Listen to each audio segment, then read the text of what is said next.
Obama did some classic doublespeak last night on the issue of foreign policy. Let's look. Our foreign policy has to be focused on the threat from ISIL and al-qaeda. But it can't stop there. For even without ISIL,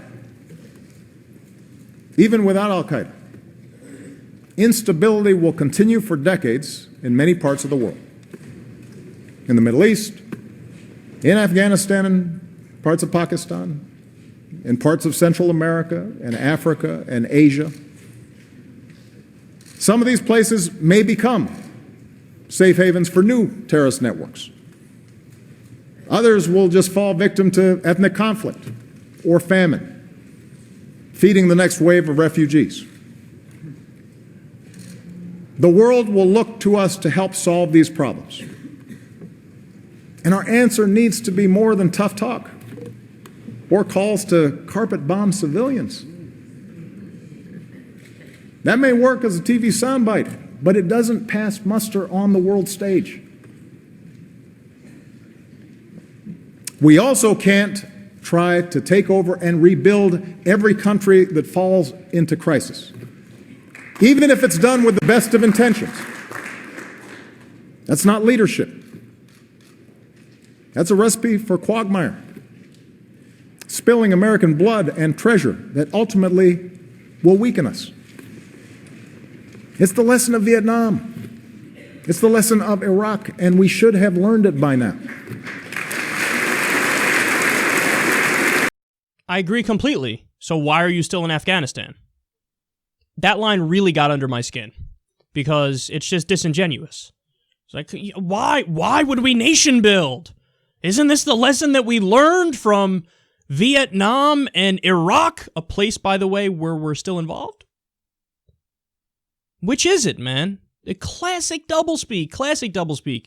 As he says, hey, foreign policy can't stop there with ISIS and al-Qaeda. We need to be involved in Asia and Africa and the Middle East. As he says that, he then goes on to, like, prod the right and, take shots at, but we shouldn't be carpet bombing civilians.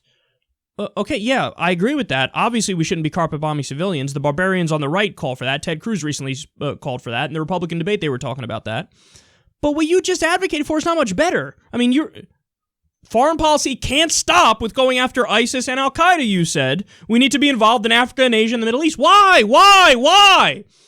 And then also, as you're lecturing rightly, the morons on the right about carpet bombing civilians when they're advocating for stuff like that, can I get an acknowledgement of your fucking drone program and the recent drone papers where we learned that internally the government admits 90% of the time your drone strikes, quote, don't hit the intended target?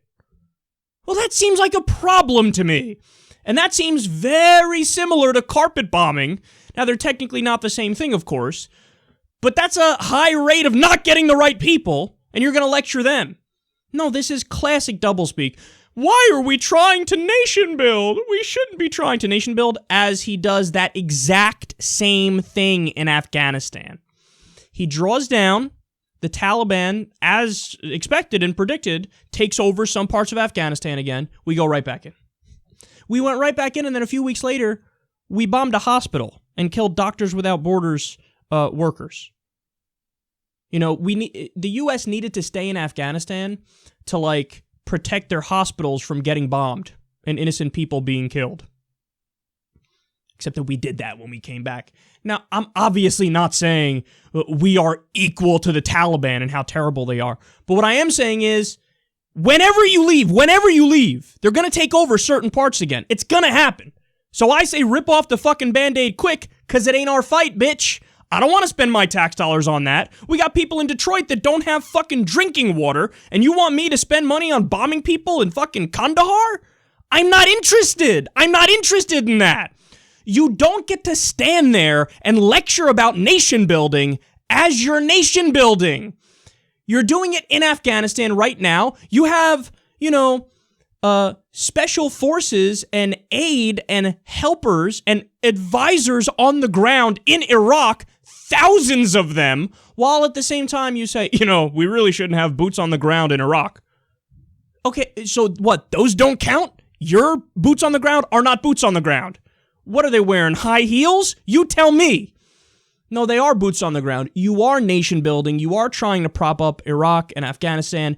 And what you apparently don't understand is that whenever we leave, it is going to go to shit. But you already made your bed and now you got to sleep in it. We're not going to fucking stay there forever. And if we leave now or if we leave in 2057, there's going to be problems. It ain't our problem now. We got to get out, man. It's got nothing to do with us at this point. Our goal after 9/11 should have been take out al-Qaeda. That's it. We're done. We're going home.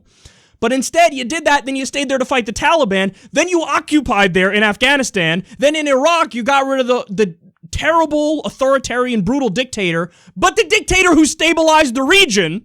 And then as a direct result of that, there was the rise of ISIS, and they got territorial gains because they teamed up with the Baathists who were on Saddam's team, but they teamed up with the other Sunni fundamentalists to fight Shia oppression. Us meddling only fucked everything up worse. But what's amazing is you realize that enough to say we shouldn't nation build, but your policies are indeed nation building. How about you practice what you preach? And you stop intervening militarily in 7 different countries, which is what we're doing right now. So let's keep that in perspective. As we're intervening in 7 different countries, he's lecturing about how we shouldn't do intervention. So that's ridiculous. This is not me saying we can't do legitimate self-defense when necessary. Al-Qaeda attacked us. I was in favor of going to get bin Laden. I'm in favor of going to take out Al-Qaeda. But once the mission is complete, it's done. It's over. You want to stay there. And unfortunately, there are some legitimate theories as to why that is. Not only is it to protect the nation and the American people, there's a lot of economic things that go into it too. Corporate hegemony goes into it too. Imperialism goes into it too. Power and control, that goes into it. There are a lot of minerals in Afghanistan. There's a lot of oil in Iraq. There's a geopolitical chessboard going on here with Russia and Iran. So there are a lot of negative motivations that lead into this, and we need to be realistic and pragmatic about that. But unfortunately, we have a president where on this issue, he'll say many of the right things, but his actions are the opposite.